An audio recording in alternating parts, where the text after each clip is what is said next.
What is up, YouTube? What is up, YouTube? I was gonna wait till I got home to make this video, but I decided to do it. I just walked out the gym, so I'm about to make this video on my phone, give it that old school vibe, and and before we actually get into it, Ultra Mega Gear. If you want my merch, is BrysonCreates2.com. But this is my 200th video, and I've been thinking about what should I do for a 200th video. Should it be a music video? But I said, no, I'd rather tell y'all the story about how I truly came to Christ. And my story is not as crazy and interesting as a lot of other people's story. Like Tyson James, his story is he went through way more to get here than I did. But my story is not like super dramatic or things of that nature.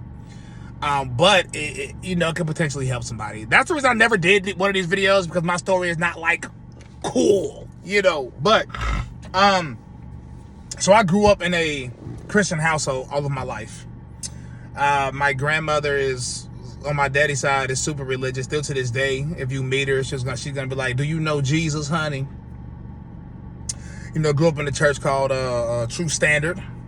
But this is just how most kids that grew up in the black community grew up, to be honest with you. We all grew up with a super Christian background. We all grew up in the church.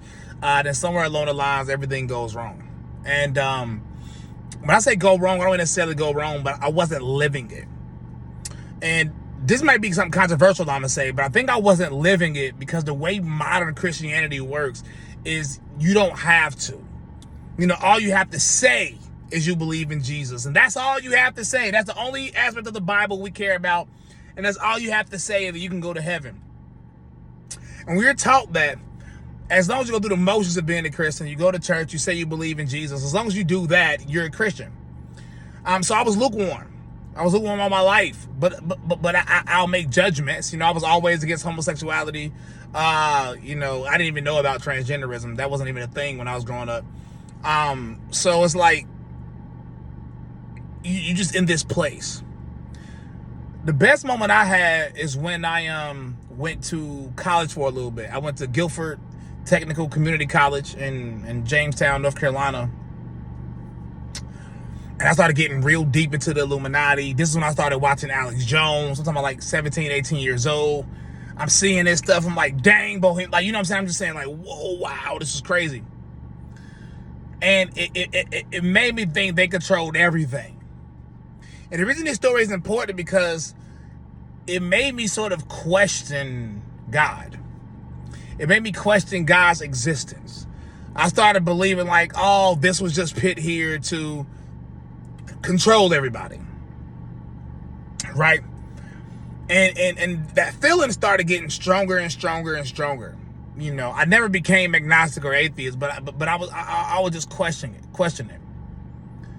And then I remember I was on a farm. I don't know if it was a family reunion or something like that, and there was fruit trees. Not a farm, a piece of land, whatever it was, and it was fruit trees. And I asked them, like, how do you get the fruit from the tree? And it sounds like such a childish question.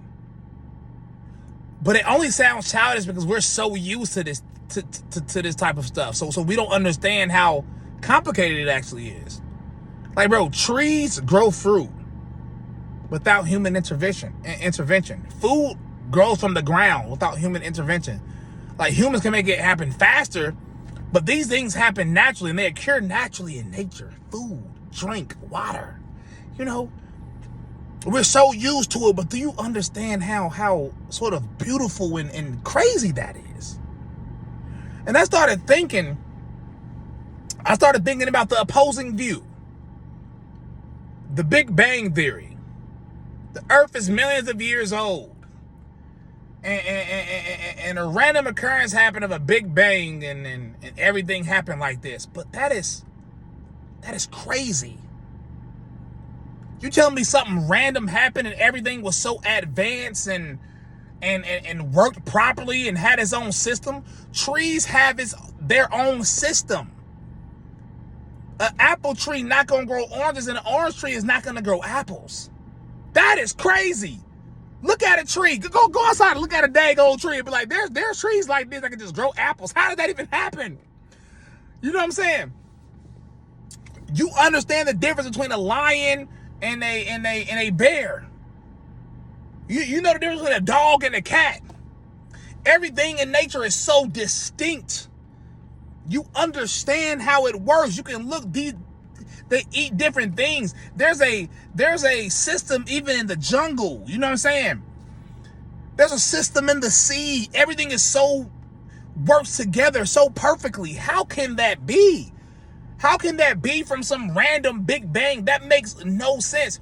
Our bodies, think about our bodies. I don't care what color you are or race you are. I don't care what country you're from. You need water and you need to eat food for survival. Think about our system. Think about the difference between men and women. I don't want to get disgusting, but think about how children come. Think about how interesting that is. Think about how, from a mother's point of view, when a child grows in there, think about when a woman gets pregnant and have a baby, her breast naturally produces the milk for the baby that the baby needs. Think about how advanced that is. Before we had a phone, this was happening. This has been happening since the beginning of time. We are literal walking computers. You know, like, this can't come from a random big bang or something. This has to come from a designer. This was designed. You can argue about who the designer later, but you have to admit that there's most likely a designer. This can't have come.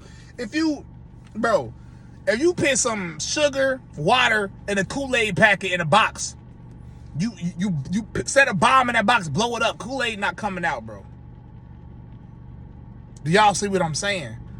And I know, dang, this video getting long. I'm sorry for going on the rant, y'all, but it just didn't make sense to me. And that got me to start reading the Bible for myself. You know, I didn't want to go through the motions no more. I'm fully convinced that there is a designer. So let me read the Bible for myself. And the Bible lined up with nature and the world so perfectly. And everything the Bible calls wrong is wrong today. And a lot of y'all might get offended by this. The dietary laws are correct too. Pork is disgusting for you. Pigs are disgusting. They're literally walking trash cans. And how did they know all this before science? You know what I'm saying?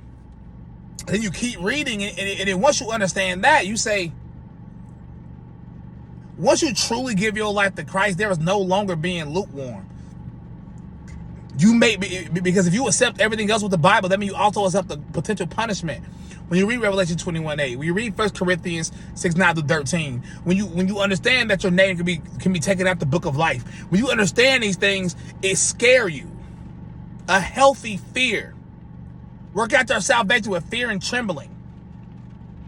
And then I started trying to take everything seriously, because I was never super degenerate.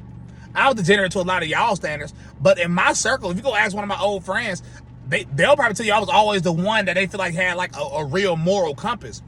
But I was having sex before marriage. I was getting drunk every weekend. I was messing with multiple women. You know what I'm saying? I never was really a liar, so I never was a liar, but I was engaging in many sins. Coveting. I wanted the cars, I wanted the money, I wanted all this stuff, you know what I'm saying? Like I fiend for it, you know what I'm saying? But when you read the Bible, it makes you change. And the first thing I stopped doing was having sex before marriage. Because at that point in time, I said, if I can stop doing this, I can stop doing anything. You know what I'm saying? So cold turkey. I became celibate because the Bible says so. And from that point on, it was a process, but you know what I'm saying? I started just changing my life. You know, I started making my life fit the Bible, not the Bible fit my life.